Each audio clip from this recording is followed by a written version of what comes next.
Good morning, students. Today we'll continue with lesson number 5, pronouns. We did different type of pronouns in the last session. Yes. Now which pronoun is left? Relative pronoun. Yes. Relative pronoun, as the name says, this is the pronoun which shows the relation between two parts of sentence. Now, as the name suggests, relative pronouns. Can we see on the screen there are certain relative pronouns? Yes. Like who, whose, whom, which, that. These all are relative pronouns. Let's take one by one. If I talk about who, whose and whom, yes, these three are the words which comes under interrogative pronoun.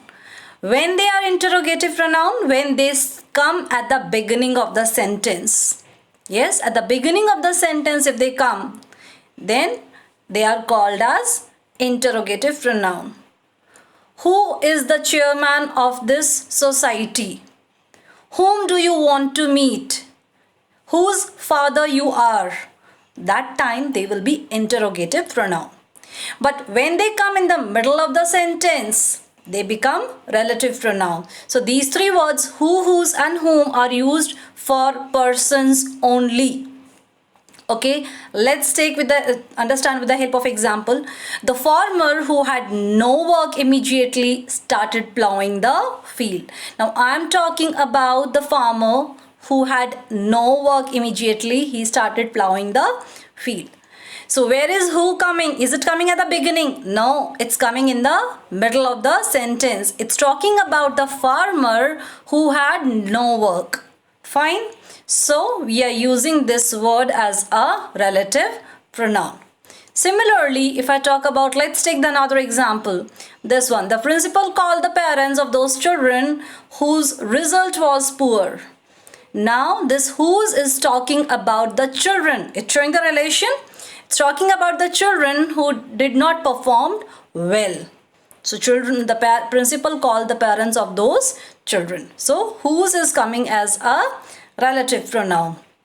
The girl narrated her story to an old lady whom she met on the way. Now this whom word is relating the noun. Which noun? The old lady. The girl is narrating her story to the old lady whom she met on the way. She is narrating the story to the same lady. So who, whose, whom for persons. Then comes which. Which is used for the things which are without life or for animals. So like, say for example, the house which has been lying vacant for a long time has been sold off. Now this which, first of all, it's coming in the middle of the sentence. Yes, it's showing the relation. I'm talking about the house. The house which has been lying vacant, nobody was living there for many years. Now it has been sold off. Then second example is for animal. The tiger which has turned a man-eater could not be located. I'm talking about, by saying which, I'm talking about the tiger who has now become a man-eater, and that tiger is found nowhere. It cannot be located. That is the relative pronoun which could be used for persons as well as things. Suppose I say, this is the man that I have been speaking of. That is talking about the man. It's living. Second one, I have lost the watch that my father presented. Now that is talking about the watch. So watch is what? It's non-living thing. So that could be used for persons as well as things. Now, how to use, where to use, that. Fine. First of all, it will come in exactly after the adjectives which are in superlative degree. Suppose I say Kapil is the best fast bowler that we have produced. Am I using superlative here? Good, better, best. Yes. So what I am doing? I am using that as a relative pronoun. Kapil is the best fast bowler that we have produced. That is talking about Kapil, who has been now fast bowler. Fine. Even the most foolish person that ever lived could teach us something. So what is most? You remember? Much or many turns to more and more turns to most. So what is superlative degree? Most. Fine. We can use that even after the words like all, that, some. Yes, infinite. All that glitters is not gold. Nothing that I did pleased my father.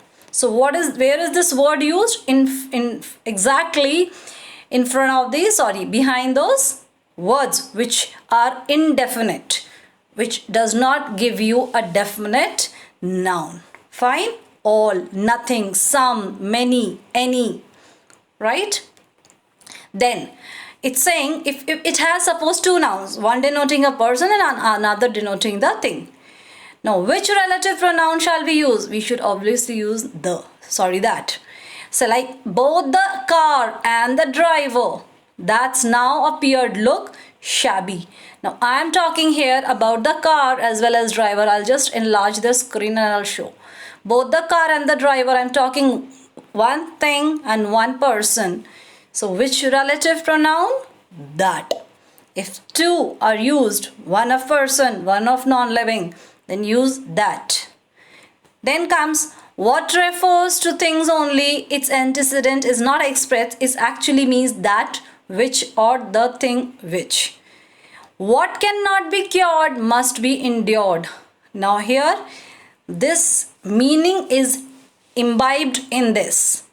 What cannot be cured means that which cannot be cured must be endured. We have found that what we have been looking. So we have found that thing which we have been looking for. Yes. Now then comes the word as is also sometimes used as a relative pronoun. Like suppose I say he is such a leader as the country needs today. He is such a leader. As is talking about he, that person. Yes, he is such a leader that country needs today. His problem is same as yours. So as is also used at times as a relative pronoun. Sometimes there are some omissions of the relative pronouns. Suppose I say this is the pen with which I wrote the letter. This is the sentence where I'll just enlarge. Hold on. This is the pen with which I wrote the letter. This first line. In this line, can I say which is used as a relative pronoun? Yes. This is the pen with which I wrote the letter. Can I say the same sentence in some different way with the same meaning? Yes, I can. This is the pen I wrote the letter with. Now what I have done in the second sentence, I have not written which. In first, which is there over here, there is no which. I have omitted the relative pronoun. Relative pronoun is not there. And with, which was coming in the middle, it is coming at the last. So the sentences which have a relative pronoun can be written in another way where we do not need relative pronoun and we can make the use of the preposition which is being given at the last. Talk about the second sentence. The man about whom you are inquiring is a friend of mine. Now whom becomes the relative pronoun. Now take away this whom. Write the sentence in another way. This one, second one. The man you are inquiring about is a friend of mine. Now where is whom? Whom is not in this sentence. It's gone. So you can make sentences without relative pronouns by omitting those relative pronouns, though the meaning would be the same. Then say just first of all position. Let's see how. I'll just take one simple sentence and then you will understand what I wish to say to you. Vijay was called by the principal. Okay, I'll just take away this brush away from here. You now know which sentence I'm talking about. This one. Okay.